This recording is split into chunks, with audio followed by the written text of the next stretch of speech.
Hey, welcome everybody. I just wanted to do a sort of 10 reviews in continuation and overall review for my Nintendo Fanboy Reviews Sega Genesis Games series.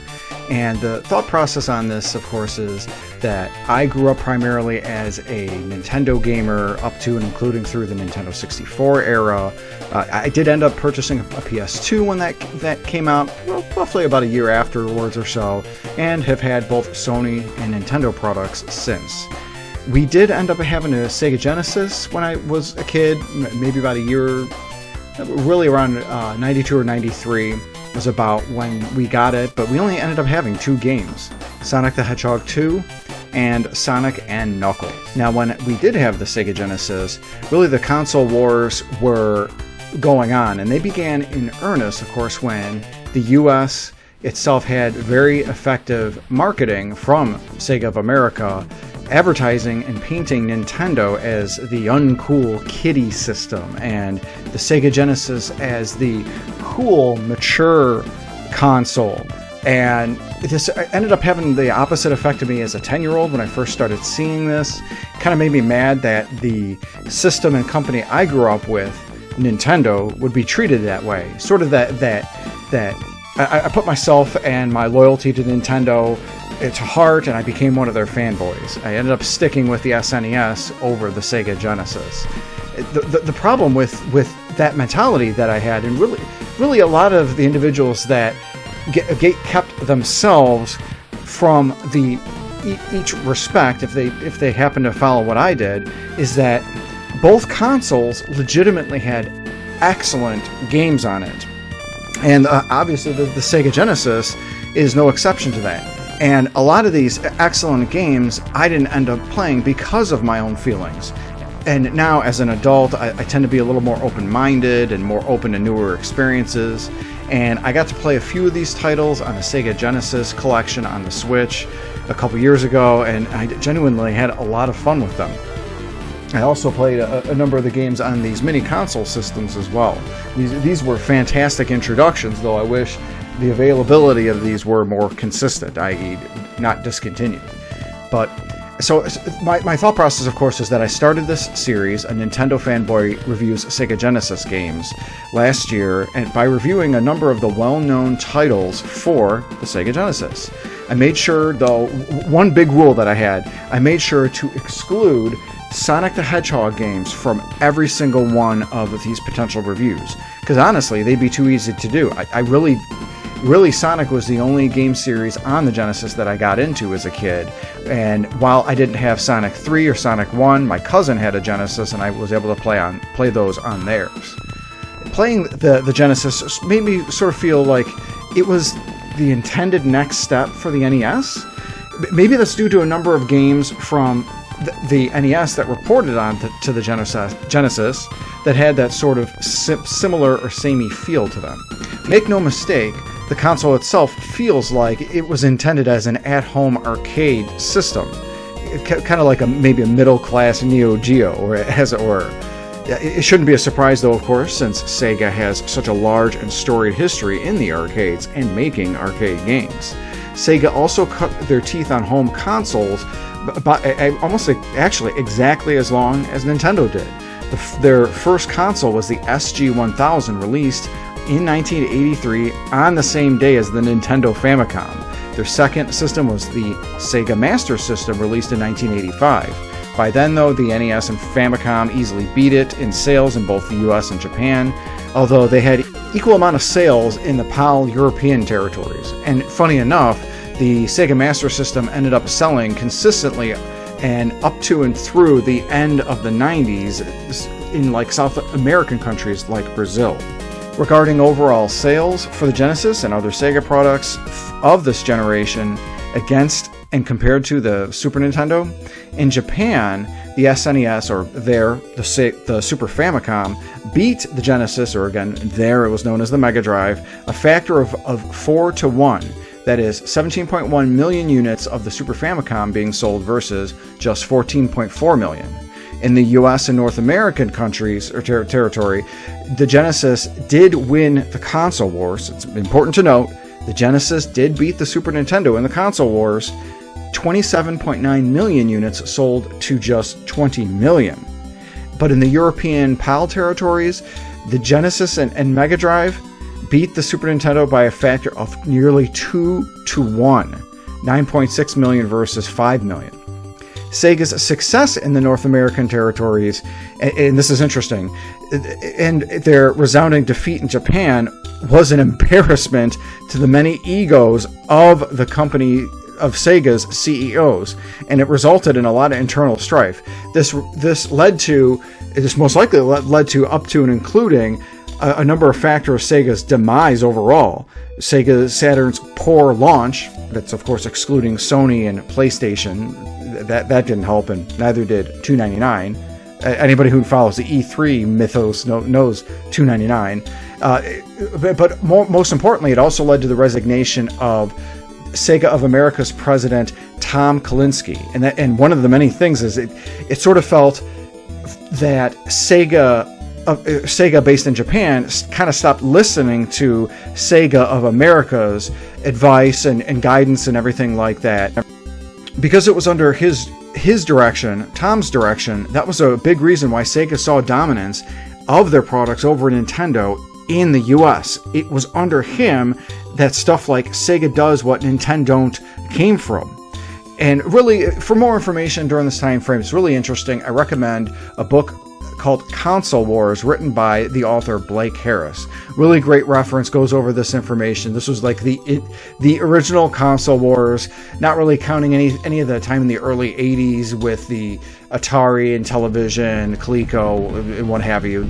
For a book on that, I recommend looking up anything regarding the video game crash of 1983. But let's get out of the overall history. Let's get out of the classroom here and back more to my own experiences with the various games that I played during my time here. As a reminder, of course, I played the games that I reviewed within the series through software only, and I'm comparing my experience through emulation and especially through the Nintendo Switch. If you compare that versus all the time that I have on the Super Nintendo, the actual hardware and some emulation through computer, virtual console like Wii and Wii U, and the Switch, I've invested a lot more time on the Super Nintendo, kind of leaning towards that Nintendo fanboyism. Overall, I did find that the Genesis games were focused more on action. The games had a little bit more retail screen size wise than the Super Nintendo, but I still feel that the Super Nintendo has better sound overall and a brighter color palette. With that said, though, the Sega, the action, it felt a little more heartier, beefier. It's kind of hard to quantify, but I lend that to the Sega developing a system with their arcade background in mind. It's sort of why, if you've ever grown up with the Sega, you really know that the Genesis was fantastic playing sports games, and that lends itself to that sort of action mindset that the Genesis was so well at doing. And this really felt like the case for me personally when I compared my experiences with games that were available on both systems, like Teenage Mutant Ninja Turtles Hyperstone Heist versus Turtles in Time on the Super Nintendo. Hyperstone Heist felt like the action itself was more robust, it was more crunch to the hits, it felt like there was very a low limit to the attacks and everything like that. By low limit, maybe low delay, even with it being emulation through the Switch or what have you. Felt like it was really meatier and crunchier.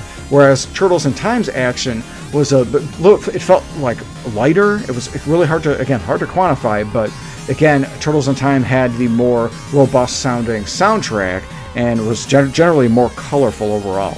Another great comparison though was Earthworm Jim.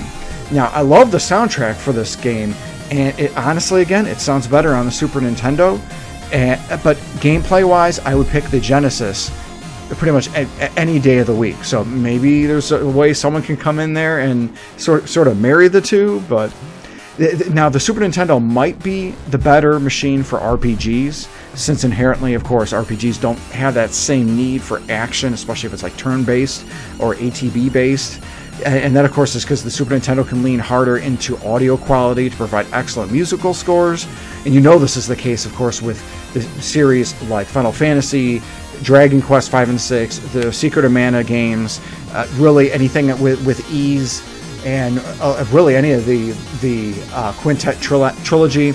But the Genesis should not be counted out for RPGs, because games like Phantasy Star 2 and 4, 4 especially, I did that with my review and put in about like 25 hours. Well, that was excellent. And I really look forward to playing more RPG games like these. During my time playing a lot of these Sega Genesis titles, I was really happy to have a lot of my own personal myths regarding these games and the console as a whole busted. First and foremost, the myth busted would be the fact that the Genesis is more than a Sonic machine, because that was my mindset again when I was a kid. Remember, Sonic 2 and Sonic and Knuckles were the only ones that I owned, and I often played 1 and Sonic 3. Another one, of course, is that while the music is tinnier on the Genesis, there are a number of titles with awesome music. Streets of Rage 2, Phantasy Star 4, Lightning Force, Thunder Force 4. I mean, fantastic music, even with that tinny sound. A lot of times that didn't matter, because the music and the quality and everything like that was phenomenal. Another thing, of course, with the Sega, another myth busted, the RPGs, they were fantastic. Again, Phantasy Star, you got Shining Force, a Crusader of Senti, so many of them are just absolute quality titles. Now, inherently, do I think the Super Nintendo has the better game lineup? Yes, but with a caveat.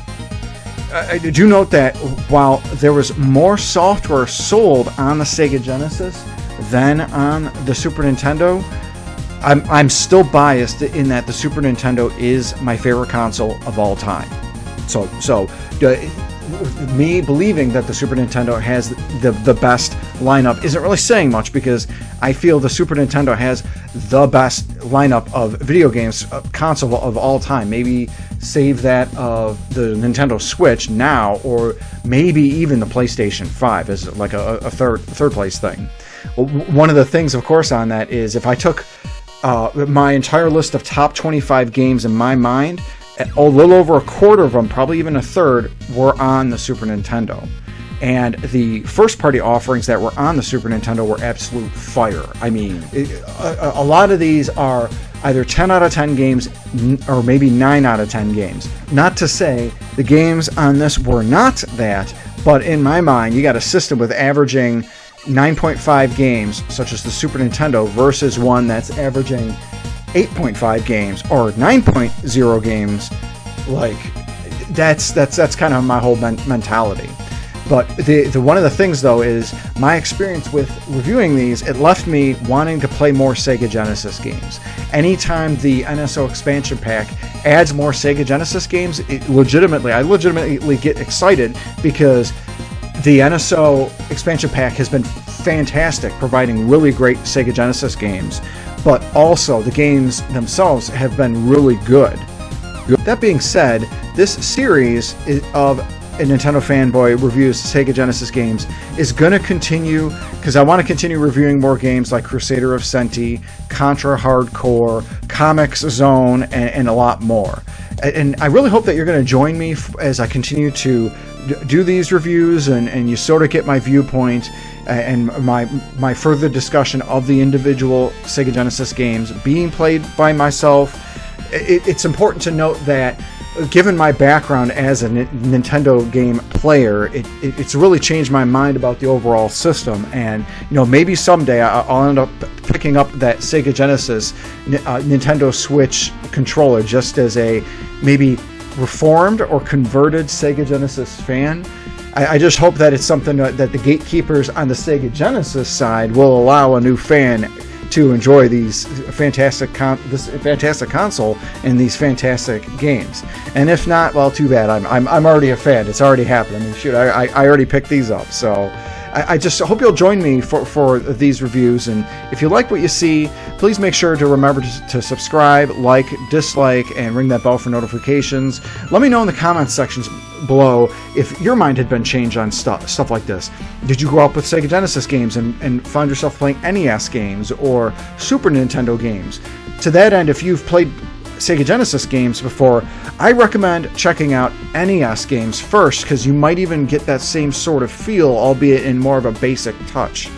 Then, if you like the NES, then maybe try some of the Super Nintendo ones. Stick with the genre that you like, rather than going with just the straight suggestion of individuals. Oh, you got to play Super Mario World. Oh, you got to. Well, if you like, action games or action arcade games, kind of stick with that with the Super Nintendo, so you can kind of get your feel with that.